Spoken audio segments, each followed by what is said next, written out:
tous et bienvenue vers chez vous. Mes intros, elles sont de plus en plus télévisuelles. Pour ceux qui ne me connaissent pas, je m'appelle Swan Périssé et aujourd'hui je suis avec Morgane. Alors je m'appelle Morgane, je vis en Isère et aujourd'hui on va créer une mare dans mon jardin. Pour ceux qui ne le savent pas, il y a un questionnaire en description de toutes les vidéos YouTube que je fais. Si vous avez un projet, par exemple construire un récupérateur d'eau, construire des lots technologiques, n'hésitez pas à le remplir. Moi j'ai découvert le projet de Morgane et je me suis dit bon, à quoi bon construire une petite flaque. J'ai fait des recherches, il s'avère que c'est quelque chose de très écologique qu'on peut faire à échelle individuelle. C'est l'objet de cette vidéo aujourd'hui. Comment est-ce qu'on creuse une petite mare pour qu'elle soit optimale pour les petits animaux, la faune et la flore? Pourquoi toi t'avais envie de faire une mare? Pour apporter un écosystème divers dans mon jardin, que ça soit par rapport aux oiseaux qui sont déjà présents, les grenouilles ou d'autres insectes. Pour nous, l'eau c'est essentiel. Les animaux, ils en ont besoin aussi pour boire, Se reproduire. se reproduire. Ah bon? Les insectes.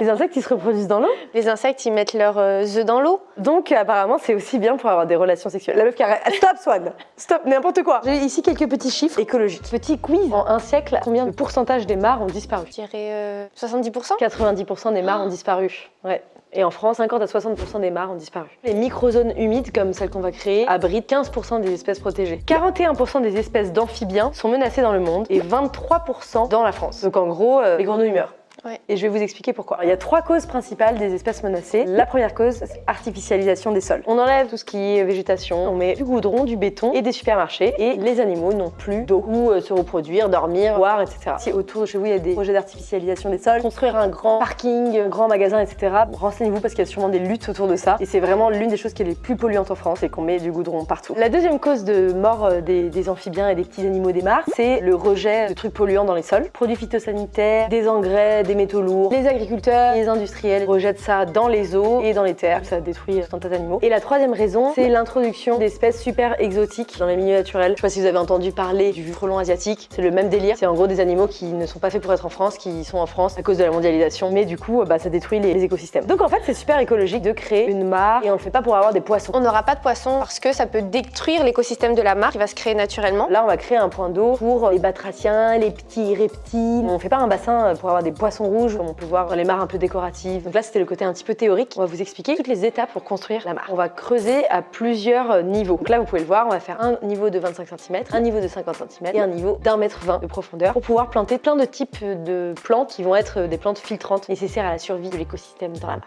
Ensuite, on va étaler 5 cm de sable sur l'ensemble de la mare. On va recouvrir tout ça d'un géotextile pour protéger de tout ce qui est racines pour pas que ça perce plus tard la bâche. Et enfin, on va recouvrir de la bâche EPBM. Sur les bords, il faut mettre de la toile de jute pour que les animaux puissent sortir de la mare parce que même les grenouilles glissent. Figurez-vous, j'ai appris ça pendant les recherches. Ensuite, il faut mettre de l'eau dedans. On va creuser un sillon autour de la mare pour pouvoir border tous ces tissus qu'on a mis à l'intérieur. Et on va mettre des plantes aquatiques spéciales qu'on aura mélangées avec un substrat. On met pas n'importe quelle plante, c'est très stratégique pour pouvoir faire respirer la mare. Vous pouvez le faire en peut-être un jour ou deux. Ce qui prend du temps, c'est vraiment de récolter le matériel, de bien s'organiser. C'est le genre de projet qu'il faut prévoir quelques semaines à l'avance. Mais l'exécution, ça devrait être assez rapide. Pour construire une petite mare, il vous faut des trucs pour creuser. Pelle, bêche, pioche. Il vous faut du sable. La bâche géotextile, la bâche EPBM, de la toile de jute, 2 à 3 espèces de plantes différentes, oxygénantes et émergentes. Vous n'êtes pas obligé de remplir le bassin de plantes aquatiques. Vous pouvez en mettre que quelques-unes et puis elles vont se développer. Pour la mare qu'on va faire, on peut mettre entre 6 et 8 plantes maximum. Il vous faut du terreau aquatique. Le terreau aquatique, ça se trouve où? En jardinerie, en botanique, c'est du substrat. Après, il vous faut tout un tas de pierres et de branches si vous voulez faire de la déco. Où est-ce qu'il faut placer une mare quand on veut placer une mare chez soi? Ne pas la placer à côté d'un arbre. S'il y a des feuilles qui tombent à l'intérieur, ça pourrait changer le pH de l'eau. Genre s'il y a trop d'épines, de feuilles. En creusant, vous risquez d'avoir des grosses racines. Il ne faut pas faire des mares près des routes parce qu'en fait, les grenouilles, elles se baladent autour. Enfin, elles se font écrabouiller par les voitures, quoi. Et pas à côté d'un mur pour pas que ça obstrue le soleil.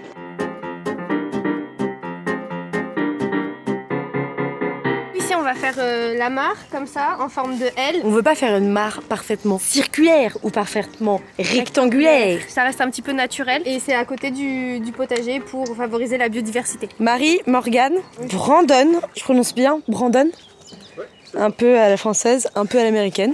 Et on va commencer le chantier, on va commencer tout simplement. Comment est-ce qu'on commence une mare? On creuse. Exactement.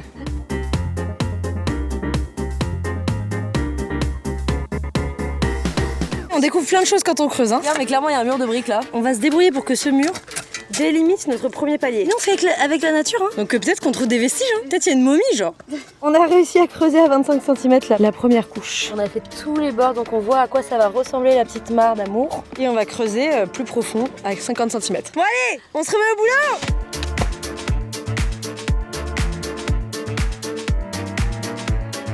creuser leur propre Qui tombe, t'imagines? qui creusait tombe et leur propre tombe, on n'en parle pas. Encore qui creuse à la main. Et moi je pense au croque-mort. Hein. Parfait, 50.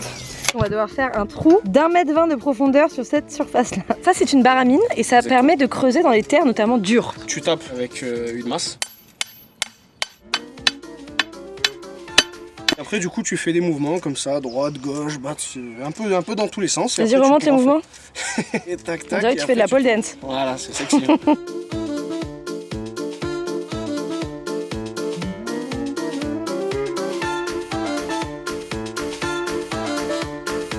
On a fini les amis.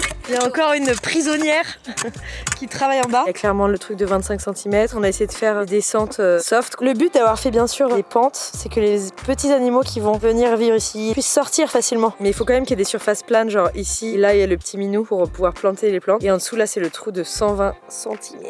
Pourquoi est-ce qu'on fait 3 étages? Parce qu'on a pris différentes plantes et qu'il y en a qui ont besoin de vivre profondément. Notamment quand il va faire très froid, la couche du dessus peut geler. Les plantes et les petits insectes pourront rester dans l'eau en bas. Et en 1,20 m de profondeur, on va avoir de la biodiversité, de la faune et de la flore différentes. Je ne vous raconte pas les océans. On le voit à toute petite échelle. Je précise juste un tout petit truc à propos de la mare. Ne prenez pas des animaux, des mares alentours pour les mettre dans votre mare. Vous les laissez tranquilles, ils vont arriver au bout de plusieurs mois. Non mais je précise parce que il y a des connards qui vont vouloir avoir des grenouilles immédiatement dans leur jardin. On n'est pas là pour avoir des animaux domestiques, ok? On est là pour leur filer un petit coup de pouce. Bonjour à tous, c'est le deuxième jour. Les étapes d'aujourd'hui, ça va être de mettre toutes les couches successives. Là, on met une petite couche de sable, ensuite par-dessus un géotextile, ensuite par-dessus le plus important qui est la bâche EPBM, une bâche écologique et qui va pas se dégrader avant dans 20 ans a priori. Et ensuite par-dessus sur les bords, on va mettre de la toile de jute afin que les petites grenouilles ne glissent pas sur la bâche EPBM mais puissent s'échapper. C'est parti pour commencer le portefeuille de couches. On met du sable pour protéger en fait la bâche pour pas que tout ce qui est racines continue de pousser et troue la bâche.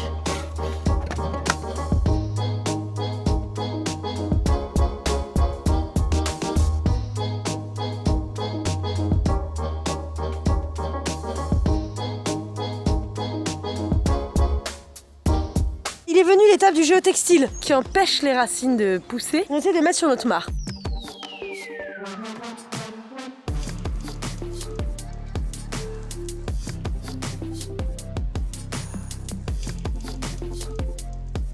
Je vais mourir dans du géotextile. On est en galère de ouf, genre. Regarde là qui pousse avec son mètre. Mais ça n'a aucun sens. On dirait un mec qui essaie une pénétration pour la première fois.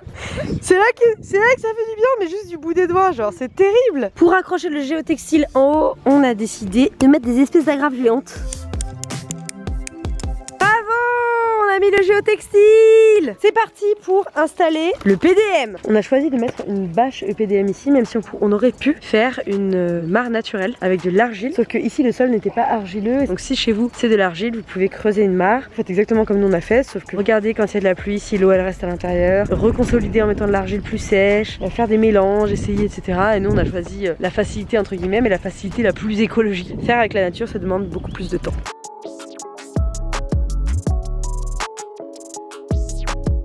Bon là on dirait vraiment une piscine. Il est venu le temps de vérité. Qu'est-ce qu'on s'apprête à faire Brandon? Remplir la mare. On va remplir la mare. Ouais. Et c'est là qu'on voit que ça fuit. L'angoisse. Ah, le rire nerveux putain. La stratégie les amis est la suivante. On va tenir tous les 4 des morceaux de la bâche et avec une pompe à eau qui est dans le récupérateur d'eau de pluie, on va mettre de l'eau au milieu. Montre-nous ce qu'il y a dans le récupérateur d'eau de pluie. Il y a de l'eau. Donc là ça fait longtemps qu'il n'a pas plu. Et là on a fait un petit filtre pour enlever toute la mousse qu'il pourrait avoir du toit. Donc on va mettre cette eau dans la mare. Sachant qu'on aurait pu attendre juste qu'il pleuve. Donc bien sûr ne mettez pas de l'eau potable dans votre mare s'il vous plaît. Déjà vous avez dépensé beaucoup d'argent. Ah oui c'est surtout qu'il faut l'écraser dans les étages. Voilà. Non, non, non.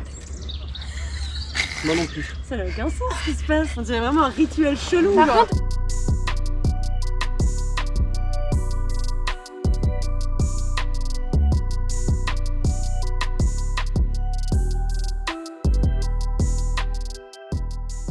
Bon les amis, on a fini de mettre l'eau dans le bassin.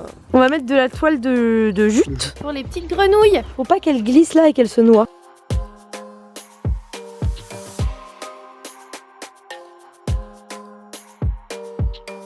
Ça commence à être joli en fait. Bon le problème c'est que ça flotte un peu à l'intérieur, du coup on va juste mettre des petites pierres que vous allez trouver sur votre terrain là-haut. Atelier Jardin Zen. Déco de caillasses de rivière. Bah voilà, Allez. c'est joli. Ça, on veut l'enfoncer dans le sol. Toile de jute, géotextile et EPBM.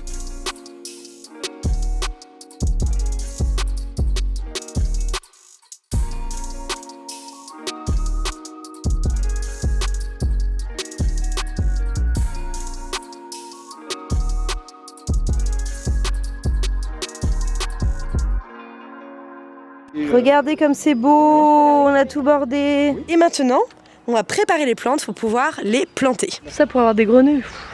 Autant prendre un hamster. Hein. Et le jour d'après, on a reçu les plantes qu'on va mettre. Pourquoi est-ce qu'il faut mettre des plantes dans la mare? Pour la nettoyer, pour la filtrer naturellement. Trop bien. Donc il y a différents types de plantes qu'on va positionner sur différents paliers parce qu'elles ont des vertus différentes. C'est des plantes spécifiques qu'on met dans la mare. Il y a Santonine qui nous a vendu ces boutures de plantes. Ils ont été super gentils, nous ont donné plein de conseils. Donc on vous met leur lien en description de la vidéo si vous voulez aller voir un peu ce qu'ils font. Et il n'y a pas beaucoup de gens qui font des plantes comme ça pour la biodiversité, pour les mares. Et je vous cache pas qu'on a galéré à les trouver. Il y a 4 types de plantes différentes. Les plantes oxygénantes ou submergées, des plantes flottantes, des plantes semi-aquatiques, ça veut dire un peu entre les deux. C'est des abris pour les insectes, des supports pour les jeunes libellules. Donc ces plantes-là, elles doivent être les pieds dans l'eau, pas forcément entièrement submergées. Et des plantes de berge qu'on va mettre autour. En général, les racines vont aider à fixer les bords. C'est des abris pour la faune en fait. Je vous les montre, les petites bichettes, elles sont là. Ce sont des plantes émergentes qu'on va mettre au premier palier. On a le jonc japonais panaché, trèfle d'eau, le Tifa Laxmani, c'est vraiment des jeunes plants, donc on peut voir que ça commence encore à pousser, mais après ça va vraiment plus se développer. Il y en a certaines qui se rétrécissent aussi l'hiver pour hiberner, mais après elles ressortent au printemps et à l'été. Et ensuite on a le nénuphar, qui bien sûr après fera une fleur, qui flottera à la surface. Si vous voulez plein de détails, etc., encore une fois c'est mis en lien de description de la vidéo. Alors bien sûr je vous cache pas que ça a coûté cher, on aurait pu prendre des boutures à droite à gauche. Après c'est vrai que pour vers chez vous, pour faire ces tournages là, on a une contrainte de temps, mais sinon vous pouvez enquêter pour savoir si vous avez des copains, des copines qui ont envie de vous donner des boutures. On aurait pu mettre une dizaine de types de plantes et on en a mis un peu moins parce que toi tu vas en récupérer auprès d'une copine, c'est ça? Oui, il y a une personne que j'ai rencontrée via Facebook, un groupe, où elle pourra me donner d'autres pousses de plantes et on pourra faire du troc. Ce qu'il faut retenir des plantes, c'est que les pompes filtrantes ne sont absolument pas nécessaires pour une mare comme ça. Morgane et moi, on va rempoter nos petites plantes aquatiques. Et pour ça, on a besoin de chutes, de toiles de jute. Pour que du coup la terre, elle parte pas partout dans la mare, mais que ça soit quand même respirant. On a besoin de petits paniers spéciaux pour les plantes aquatiques que tu as trouvé sur le bon coin, c'est ça? Oui, il y en a plein. On a besoin d'un mélange de terre qu'il y a autour de la mare et de substrat exprès pour les plantes aquatiques. Les plantes, comme c'est des jeunes pousses, elles ont besoin d'un pot qui est adapté à leur pousse adulte. Donc on regarde bien sur la description de la plante en fait quel pot elle a besoin. Typiquement le nénuphar, même s'il est rikiki actuellement, il aura besoin d'un gros pot comme ça pour pouvoir bien se développer. Moi ma mission c'est mettre de la toile de jute là-dedans, dans tout ça.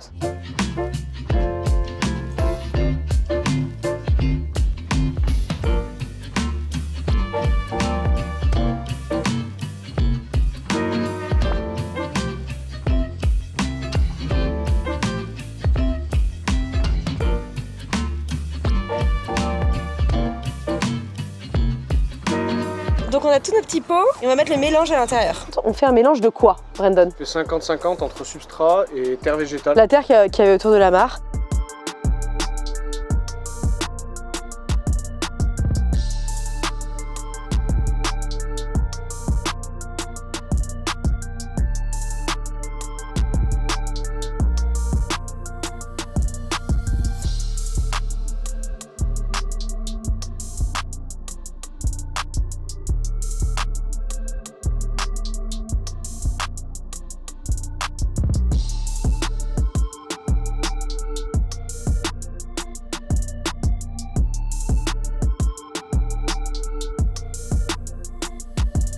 On a toutes nos plantes et on va les mettre dans l'eau, donc aux différents étages. C'est parti pour planter? Donc là, on la met entièrement à l'intérieur à 50 cm.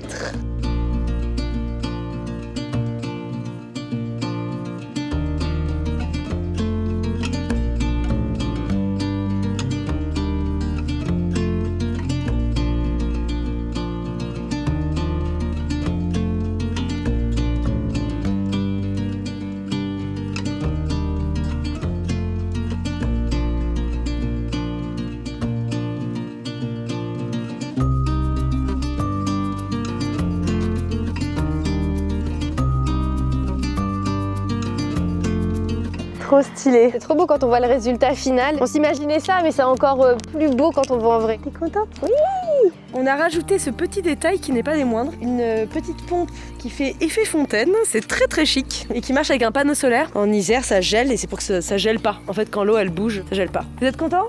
Ouais. Tellement. Super. Faites plus, ouais. Oh là là, et moi c'est le naturel dans les vidéos.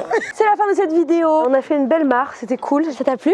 Ouais, c'était formidable. Ça allait beaucoup plus vite que je pensais. Et puis là, le rendu, il est exceptionnel. J'étais ravie. Ça donne un côté étonnamment très chic. Oui. Bienvenue dans mon château, genre. Ouais, c'est ça. Ah nous, c'est ça pour les grenouilles à la base. Non, les grenouilles, il faut qu'elles viennent, quoi. C'est un palace pour les grenouilles. Moi, ça m'a beaucoup interrogé sur l'absurdité de notre société parce que on construit du ciment, puis après on est obligé de recreuser des trucs comme ça parce qu'on a détruit ça pour faire des villes, etc. Ben, je pense que c'est hyper important de préserver la nature. Donc là, on va recueillir les grenouilles, mais on va aussi recueillir les moustiques et puis plein de petites bêtes. On va essayer de protéger au maximum des animaux domestiques. Bah, j'espère que tu m'enverras le chant des grenouilles d'ici quelques mois. Elles chantonnent très régulièrement. C'est très long. C'est très long la saison des grenouilles. Je sais pour poser régulièrement ma caravane à côté d'une mare.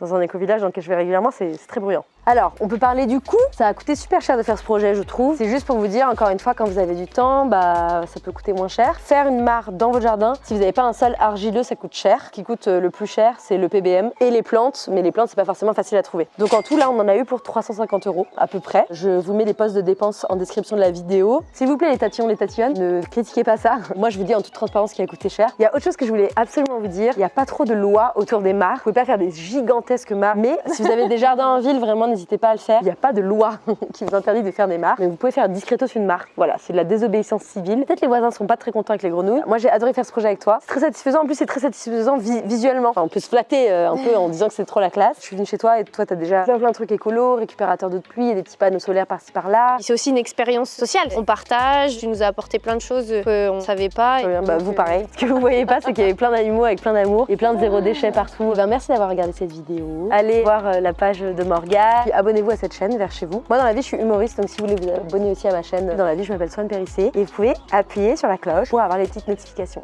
Bisous. N'oubliez pas de mettre plus d'eau chez vous. C'est bizarre parce que la mare de l'eau. Ah. Waouh. J'ai un humour incroyable. Je suis professionnelle. La lourdeur.